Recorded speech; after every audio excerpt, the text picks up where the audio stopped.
मुख्यमंत्री अजित पवार यांचं अपघाती निधन झालेलं आहे. काय आहेत आपल्या आठवणी? विश्वास बसत नाही आहे की अजितदादा महाराष्ट्राचे दादा हे आपल्यातून निघून गेले. जेव्हा सकाळी न्यूज आली की प्लेन क्रॅश झाला तेव्हा मनात सगळ्यांनी प्रार्थना केली की त्या प्लेनमध्ये अजितदादा नसावे किंवा उपचारासाठी हॉस्पिटलमध्ये.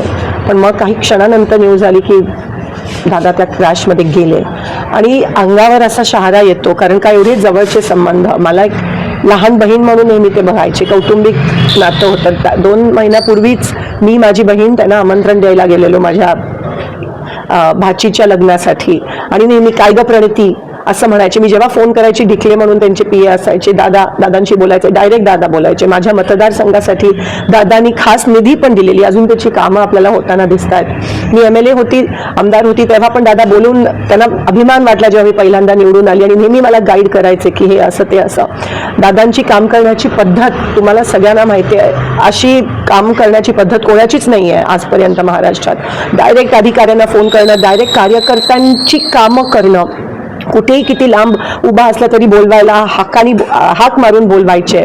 आणि प्रत्येक कार्यकर्त्याच्या मनात हृदयात दादांनी एक जागा बनवली होती.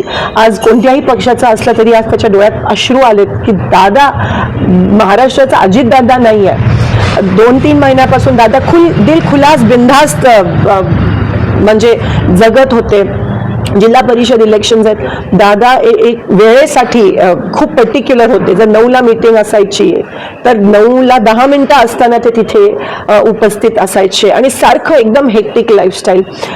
ते ज्या विमानातून गेले, त्यांचा तो क्रॅश झाला, ते पण बारामतीमध्ये स्वतःच्या गावात क्रॅश होणं, ह्याच्यापेक्षा धक्कादायक काय न्यूज असू शकते.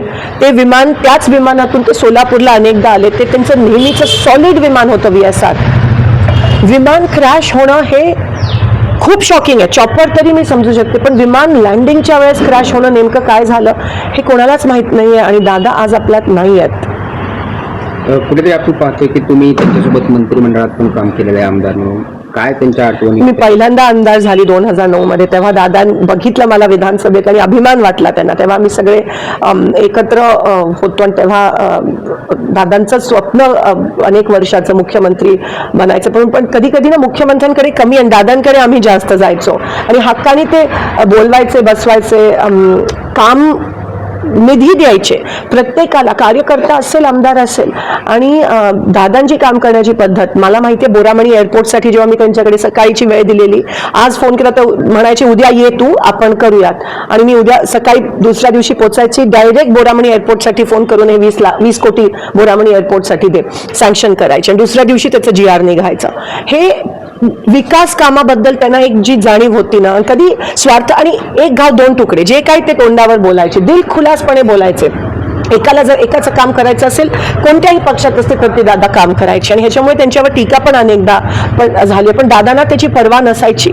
आज पण ते ज्या पद्धतीत आपल्या लोकांसाठी, त्यांच्या लोकांसाठी वन फिरायचे प्रचारासाठी, कोणी बोलवलं तर लगेच जायचे, फोन उचलायचे. हे तुम्हाला दिसणार नाही अनेक लोकांमध्ये महाराष्ट्रात. आणि म्हणून आज एक खूप मोठी पोकळी निर्माण झाली आहे, कारण का दादा गेले. विश्वास होत नाही आहे. आता पण त्यांच्या मिसेस, आज पार्लमेंटचा पहिला दिवस आहे, आज प्रेसिडेन्शियल ॲड्रेस आहे, पण आम्ही काही जण जाऊ शकलो नाही जिल्हा परिषद इलेक्शनमुळे. तिथून त्या निघाल्यात आणि पवार साहेब पण मला असं वाटतं तिथून दिल्लीवरून निघाले. सुप्रियाताई आहेत आणि पुण्यात लँड होऊन मग बारामतीला बाय रोड येणार, कारण का बारामती एअरस्पेस बंद आहे. पण मला विश्वास होत नाही. आणि ते त्यांचं विमान म्हणजे जे आपण म्हणतो की ट्विन इंजिन असायला पाहिजे, सॉलिड, ते त्या बाबतीत पर्टिक्युलर होते. आणि क्रॅश होणं बारामतीत स्वतःच्या गावात खूप मोठा लॉस महाराष्ट्राचा.